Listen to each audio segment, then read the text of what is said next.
happens. Let's get it. Oh, this bike feels so weird.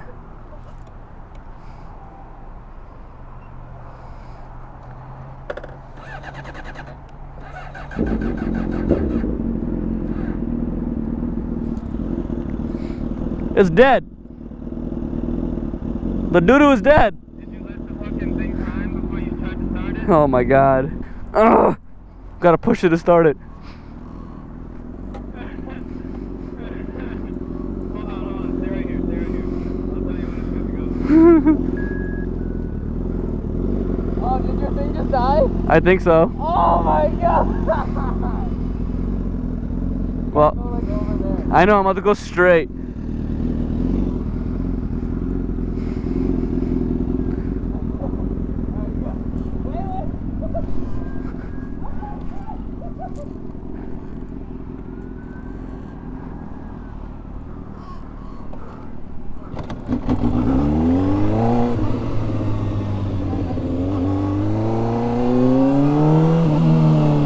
You gotta fucking push start the bike first.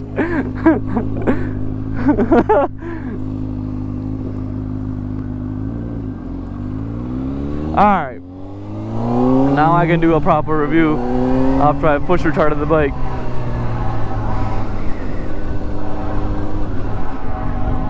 This thing needs a battery, my guy. I've been doing this for a while now, and it still hasn't put a battery in it. Alright guys, what's going on? Boy Ender here. Doing a little bit of... Can't see this fucking thing.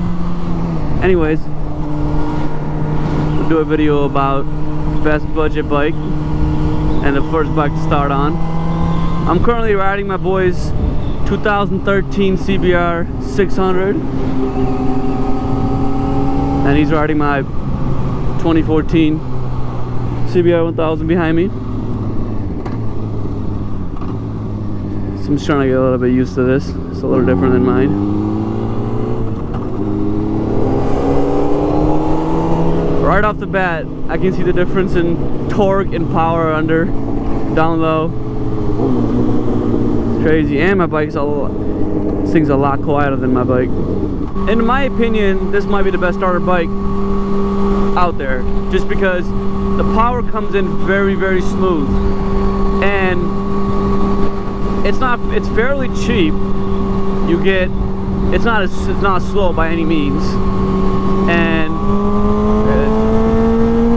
it moves up pretty good, and it's reliable. It's a Honda. It's very nimble. I can maneuver it very easily. It's very light, and it sounds amazing. Can't see nothing behind me.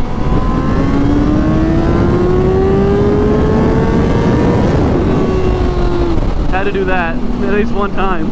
Another big thing about if you're just starting out on a bike, you should get one of these, is because they're very easy to maintain, and like they're very, very, very reliable. My buddy has a 07 or an 06 600 that's got almost 40,000 miles on it, and it still runs like a champ. And he's dumped it twice. It's got new plastics on it, and it looks good and it runs good, so it's all that matters. So even if you're a beginning rider, you lay it down, you can always build it back up and run with it. And they're cheap. They're cheap to maintain. The plastics are cheap. So that leaves you with the question of, should you get a 250 as your first bike? I don't think so. Especially because like 250 limits you straight for the city driving. They're not very fast. They can't get out their own way. And if you're trying to pass somebody, oh, good luck, especially at highway speeds. That's why I say this thing, it's an amazing first bike. So many sandy little pouches and spots on Florida roads. It always sketches me out, because water is slippery, but sand mixed with the water, whoo! Damn, that's slippery. That's how I wiped out. Tina 600. Is that a Honda? I don't know.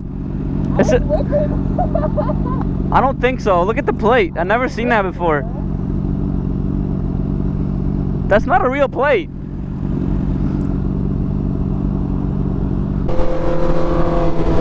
Another thing is, if you're considering and you're having a tough time choosing between a 250 and a 600, is the cost.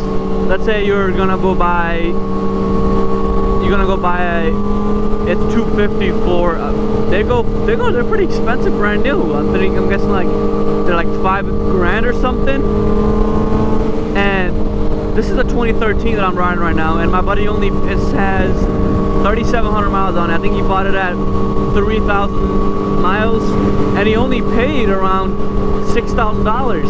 And this is and you get a lot for your money. Think about that. $5,000, you're getting a 250 that can't go over 70 miles an hour, and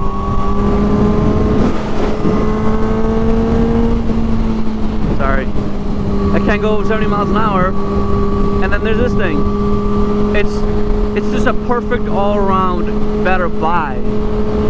And plus, in a year or two, when you turn around and go sell it, you can get your money back almost. I mean, you're not gonna get your $6,000 back, but if you put, let's say you rode it for 5,000 miles and now it's got 8,000 miles on it, and you want to sell it, you can still get $500 back, and then that's the best investment you'll ever make.